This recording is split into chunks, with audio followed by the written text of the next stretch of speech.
obviously I'm not privy to all the discussions and negotiations and all that, nor should I be.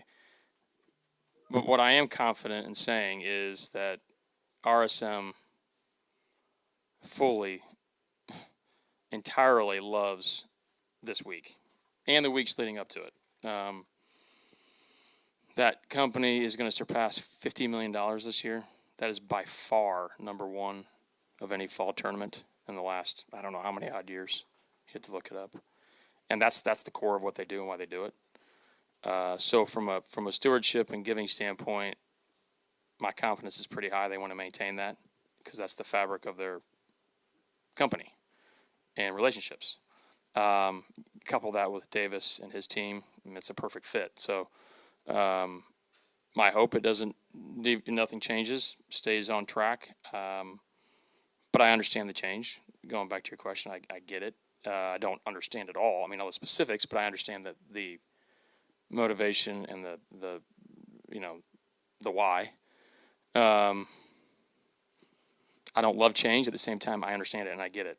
So, from an exemption standpoint, that kind of stinks. If somebody, I think there's only 4 now per week instead of, 8 to 10, 10 to 12? I don't know. But the numbers are going down. It seems to me, I'm not privy to those meetings, to those discussions, those committees, et cetera.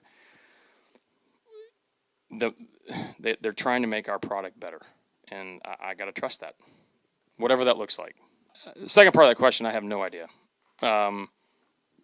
My response to Tiger and golf, I think, is probably a pretty universal outlook on that, and I just want him to play, but I want him to play healthy.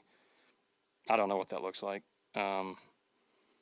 Obviously, he's a friend, and I hope that we have not seen remotely the last of him. He's a lot older than me, 2 months. So, yeah, I don't know. I hope to some capacity he has the ability to compete. He's still going to be out here, whatever that looks like, certainly helping the PGA Tour with a lot of things internally. Hopefully he stands up for the PGA Tour champions and what that's all about. I'm sure he will. I mean, most of his friends are out there too. So for me, I'm going to get used to sitting in a cart maybe a little bit. Kind of sounds awesome. 3-day events sounds really good.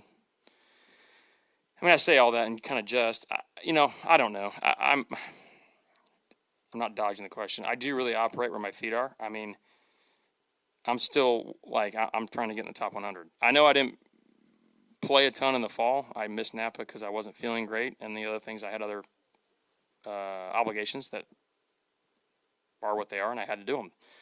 So I didn't really chase it too hard, obviously, but I still got opportunity. And so, I would love to have that problem of fully exempt.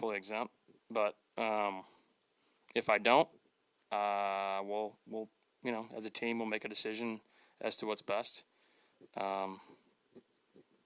My body's a big part of that decision making, if I'm going to be honest. So, trying to get as healthy as possible for 2026, regardless of which tour I play on.